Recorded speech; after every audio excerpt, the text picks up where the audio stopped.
Tiago, capítulo 5, versículo 12, concluindo hoje nossa leitura e meditação na carta de Tiago, irmão do Senhor, à igreja da dispersão, ou seja, os discípulos de Jesus que tinham saído de Jerusalém por causa da perseguição no primeiro século da igreja cristã. Tiago 5,12. Acima de tudo, porém, meus irmãos, não jureis nem pelo céu, nem pela terra, nem por qualquer outro voto. Antes, seja o vosso sim, sim, e o vosso não, não, para não cairdes em juízo. Está alguém entre vós sofrendo? Faça oração. Está alguém alegre? Cante louvores. Está alguém entre vós doente? Chame os presbíteros da igreja e estes façam oração sobre ele, ungindo com óleo, em nome do Senhor. E a oração da fé salvará o enfermo, e o Senhor o levantará. E se houver cometido pecados, ser-lhe-ão perdoados. Confessai, pois, os vossos pecados uns aos outros, e orai uns pelos outros, para serdes curados. Muito pode, por sua eficácia, a súplica do justo. Elias era homem semelhante a nós, sujeito aos mesmos sentimentos, e orou com constância, para que não chovesse sobre a terra, e por 3 anos e 6 meses não choveu. E orou de novo, e o céu deu chuva, e a terra fez germinar seus frutos. Meus irmãos, se algum entre vós se desviar da verdade, e alguém o converter, sabei que aquele que converte o pecador do seu caminho errado, salvará da morte a alma dele e cobrirá a multidão de pecados. Amém. Na carta de Tiago temos visto que a fé que nós temos em Cristo precisa ser prática, não pode ser apenas teórica. E várias vezes já falamos que Tiago parece muito com o chamado Sermão da Montanha, Mateus de 5-7, onde Jesus fala como os cidadãos do reino de Deus devem viver de maneira prática, para agradar a Deus, a vontade de Deus. E a conclusão de Tiago, da sua carta, é surpreendente. Primeiro, no versículo 12, ele fala sobre a importância da nossa palavra ser sim, sim e não, não. De não precisar que a gente jure em nome de Deus, ou use algum tipo de argumento para as pessoas confiarem ou acreditarem em nós. A nossa palavra precisa ter valor. A nossa palavra precisa, as pessoas precisam nos ouvir e pelo nosso estilo de vida, pela nossa maneira de viver, confiarem no que a gente fala. Então nós não devemos jurar nem pelo céu, nem pela terra, ou qualquer outro voto. Quando Tiago diz isso, para convencer as pessoas, fazer juramentos para de alguma maneira convencer que as pessoas acreditem em nós. O texto diz para a gente não cair em juízo. Mas a partir do versículo 13, o tema final é bem claro. Tiago nos incentiva a orar. Tiago está escrevendo a crentes no Senhor Jesus, mas ele termina enfatizando mais uma vez um tema que a Bíblia toda enfatiza, a oração. Por que nós precisamos ouvir tanto sobre oração? Quem entre nós não sabe que oração é importante? Mas talvez você, em algum momento, vai descobrir que você não está orando, ou que você está orando muito pouco, ou que você está orando sem fé. Talvez, se você for sincero, o Espírito Santo vai te mostrar em alguns momentos, como nos mostra, que precisamos aprofundar a nossa vida de oração. Que oração é muito mais profundo, muito mais amplo do que apenas os nossos momentos que falamos com Deus ou suplicamos alguns pedidos diante de Deus. Tiago nos mostra que a oração vai muito além de palavras ou de rituais. A partir do versículo 13, Tiago diz: está alguém entre vós sofrendo, faça a oração. Será que nós não sabemos disso? Que quando alguém está sofrendo, nós não devemos orar? Mas Tiago aqui está pelo Espírito Santo nos lembrando que a oração deve fazer parte da nossa natureza, da nossa identidade, de tal maneira que o sofrimento de quem quer que seja perto da gente nos move a orar por ele. Nós não nos tornamos insensíveis e nem superficiais. Não é apenas para falar: Senhor, o irmão está sofrendo, abençoa ele. Ele está mostrando aqui a unidade que deve haver entre os filhos de Deus, discípulos de Jesus, entre a igreja, de tal maneira que sofremos juntos com o irmão, de alguma maneira. Nos entristecemos, ou jejuamos, oramos, suplicamos. Ele está falando aqui que a oração nos envolve uns com os outros, de maneira mais profunda. Quando o irmão sofre, nós oramos com ele.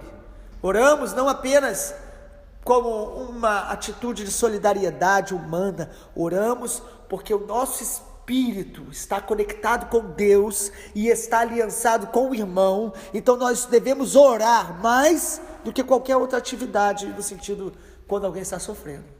A oração deve brotar do nosso coração, como uma identidade. Jesus falou: a minha casa será chamada casa de oração.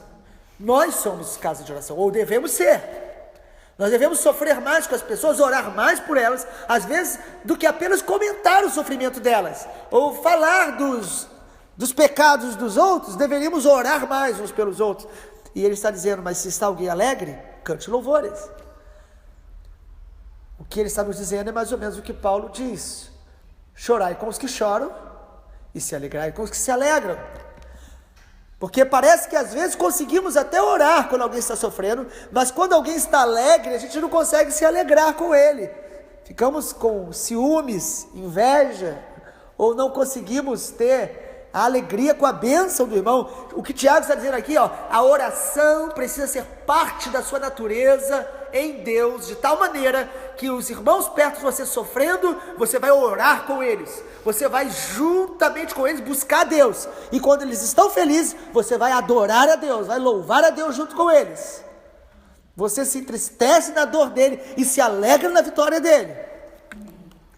A gente costuma dizer que é mais fácil às vezes chorar com os que choram do que se alegrar com os que se alegram. Basta você colocar no Facebook uma publicação de algo muito bom. Geralmente as curtidas são maiores quando você fala de algo bem ruim. Infelizmente, é a natureza humana. Mas a natureza de Cristo em nós deve nos mudar. Nós devemos orar e nos alegrar com a mesma intensidade. Por quê? Porque somos casa de oração, porque a oração é parte da nossa natureza em Cristo. E ele diz: está alguém doente? Parece que Tiago faz a diferença entre um sofrimento, às vezes, uma batalha, uma tristeza, e uma doença. Está doente. Ele diz: chame os presbíteros da igreja. Nós precisamos comunicar as pessoas, chamar, falar com elas, né? Porque às vezes alguns se isolam na sua dor e doença. Ele diz: chame a igreja, chame alguns irmãos. Às vezes não dá para todos estarem lá, mas chame alguns para estar perto de você, e diz para ungir com óleo. Poucas vezes no Novo Testamento fala sobre unção com óleo, pelo menos 2 vezes. Em um texto do Evangelho de Marcos, Jesus fala para os discípulos irem ungindo com óleo. Um texto apenas. E aqui fala mais uma vez: nós sabemos que o óleo não cura. O óleo é um símbolo que pode ser usado, simbolizando ali o Espírito Santo na oração. Então aqui ele fala: unja com óleo em nome do Senhor. Não é o óleo que cura, mas é o nome do Senhor que nós invocamos através da oração. Podemos usar o óleo, mas não necessariamente, sempre, mas é lícito. E aí ele diz: a oração da fé salvará o enfermo e o Senhor o levantará. Mas o princípio não é apenas orar, mas é orar a oração da fé. E a fé, os irmãos já têm ouvido aqui, Tiago, a fé é um relacionamento, não é apenas uma crença. A fé é uma convicção que deve crescer, que pode estar fortalecida ou não, que pode estar crescendo ou não. Nós precisamos alimentar a nossa fé todos os dias. A nossa fé é como uma planta, precisa ser regada, alimentada e cultivada no ambiente de fé, na comunhão, edificando-nos uns aos outros. A fé se enchendo da palavra de Deus, se esvaziando das coisas deste mundo que nos bombardeiam todos os dias, resistindo ao diabo, porque o diabo ele tem uma mira na sua vida e na minha, a nossa fé. Jesus falou a Pedro: Pedro, eu roguei por ti, Satanás vai cirandar, mas eu roguei para que a tua fé não desfaleça. Um dos alvos do inimigo é a nossa fé. Pedro também diz isso em sua carta. Eu acho que ele aprendeu com Jesus, é óbvio. Ele escreveu na sua carta, ele diz: resisti-lhe firme na fé, Satanás, porque sofrimento igual aos vossos estão se cumprindo na irmandade espalhada por toda a terra. Não somos apenas nós que sofremos e somos tentados. Nós precisamos resistir. A fé é a sua arma, é o escudo. A fé é o escudo que protege a gente dos dardos inflamados do maligno. A fé é a oração da fé. Nós precisamos crer na cura até o último momento. Nós precisamos crer na cura. Orar, a oração da fé. Ele diz: salvará o enfermo e o Senhor o levantará. Ah, mas o médico curou. Médico não cura absolutamente ninguém. Remédio não cura ninguém. Quem cura é o Senhor.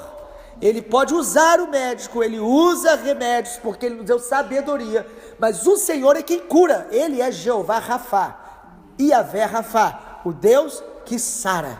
Precisamos confiar no Senhor. Nós precisamos usar os recursos naturais, sim. Ir a médico, remédio, isso é lícito. Não é? A fé não anula a nossa prudência de usar os meios que Deus nos deu, mas a fé nos faz crer além. O médico está trabalhando, mas o Senhor está trabalhando. Porque se o Senhor não edificar a casa, em vão trabalham os que edificam. Mas nós edificamos a casa. Se o Senhor não guardar, não vigiar, né, a cidade, em vão vigia a sentinela. Tem que ter sentinela, tem que ter vigia. Mas o Senhor é quem nos guarda. Tiago não está anulando aqui a necessidade, às vezes, do remédio, mas ele está dizendo: o Senhor o levantará. É nessa fé que a gente caminha, orando, crendo. Ah, mas o Senhor pode não curar. Isso é com o Senhor, não é conosco. O nosso papel é crer, e o de Deus é agir conforme a sua vontade soberana. Mas nós cremos. E aí ele entra em outro assunto, porque em Tiago ele fala sobre o pecado, e ele diz: se o enfermo houver cometido pecado, seriam perdoados. É interessante, porque Tiago está mostrando que nem toda enfermidade é consequência de pecado. Ele, se houver, porque algumas pessoas, quando passam por uma luta e dificuldade, o inimigo, ou até outras pessoas, acusam, dizendo: está passando por isso por causa de alguma coisa aí, errada. Se o Senhor fosse nos adoecer por causa de pecado, todos nós estaremos mortos. Porque a Bíblia diz o quê? A Bíblia diz que a misericórdia do Senhor se renova a cada manhã, as misericórdias, e elas são a causa de não sermos consumidos. Só por causa delas. Então nós temos que tomar muito cuidado de não acusar as pessoas, ou de não carregar culpa quando as coisas não estão dando certo. Ele diz: se houver, ele vai ser perdoado. Isso é maravilhoso. Agora, quando ele fala se houver, porque ele está dizendo que em alguns casos pode sim. Algumas enfermidades podem ser consequências de pecado, às vezes até de má administração da saúde. Pessoas que se alimentam mal, que não se cuidam e ficam enfermas. A pessoa fuma durante 20 anos, aí tem ali uma infecção terrível no pulmão, aí diz: Deus está me punindo. Não, não é Deus, é o pecado. O pecado está te destruindo, mas é consequência. E a direção que nós recebemos é a seguinte, versículo 16: confessai os vossos pecados. Algumas versões falam as vossas culpas uns aos outros, e orai uns pelos outros para seres curados. Muito pode por sua eficácia a súplica do justo. Tiago está dizendo: confesse o seu pecado. Há pecados que nós precisamos confessar uns aos outros para ser curado, porque o perdão vem de Deus.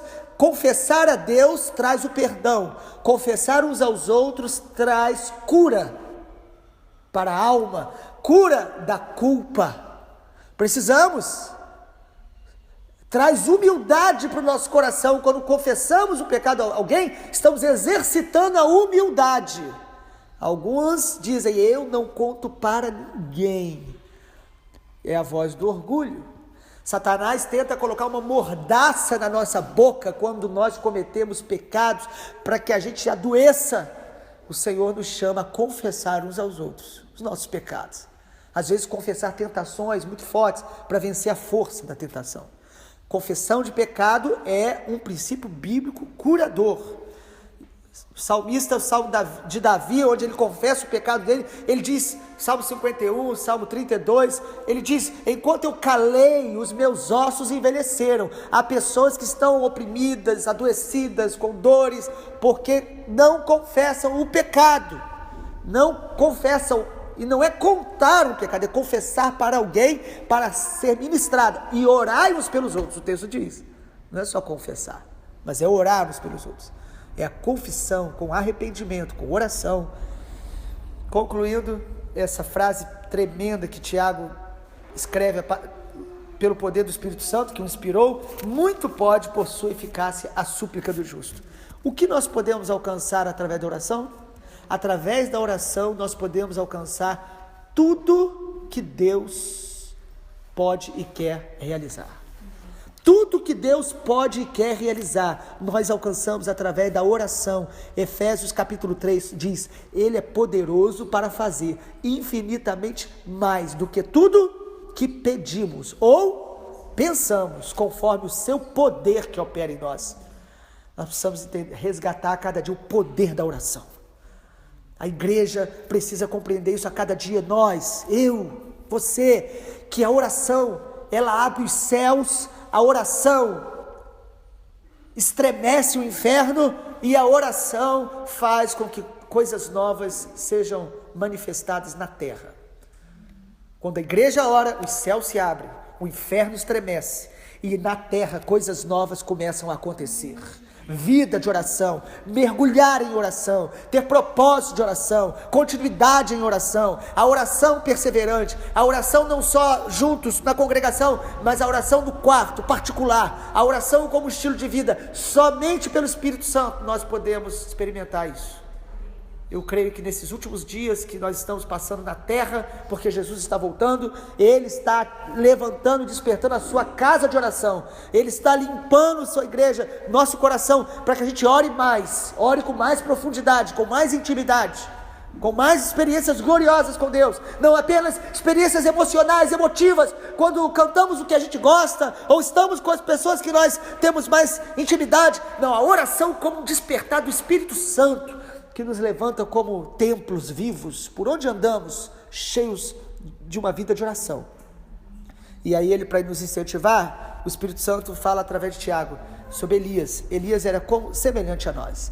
Talvez você diga: mas eu sou frágil, eu não sei orar, eu tenho altos e baixos.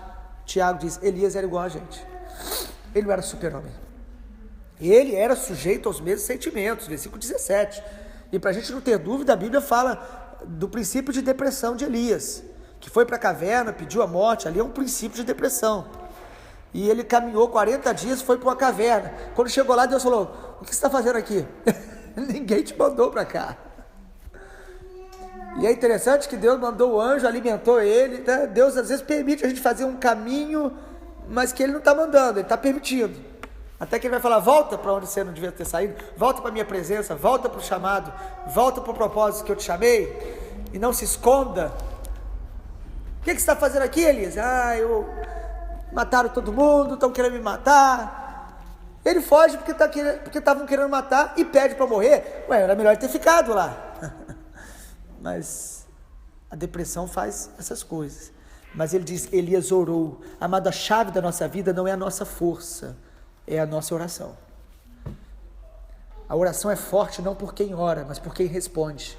O Senhor responde orações, o Senhor ouve orações, os céus aguardam as orações da terra, para que os céus possam se manifestar na terra. O reino dos céus, ele se manifesta através do clamor da noiva, da igreja. Então diz aí, ele orou com instância para que não chovesse na terra, e 3 anos e 6 meses não choveu. Ele orou com insistência. Elias não dizia: Senhor, faz, e Deus fazia. Não é mágica, oração não é mágica, oração é relacionamento, e às vezes envolve insistência, persistência. Não é teimosia ficar orando muito tempo para que Deus faça o que você quer, isso é teimosia. Perseverança é você entender a vontade de Deus e orar pela vontade de Deus até que ela se manifeste. Isso é perseverar. E ele diz, ele orou de novo e o céu deu chuva. Então Elias discernia os tempos, a hora de orar para que não chova e a hora de orar para que chova.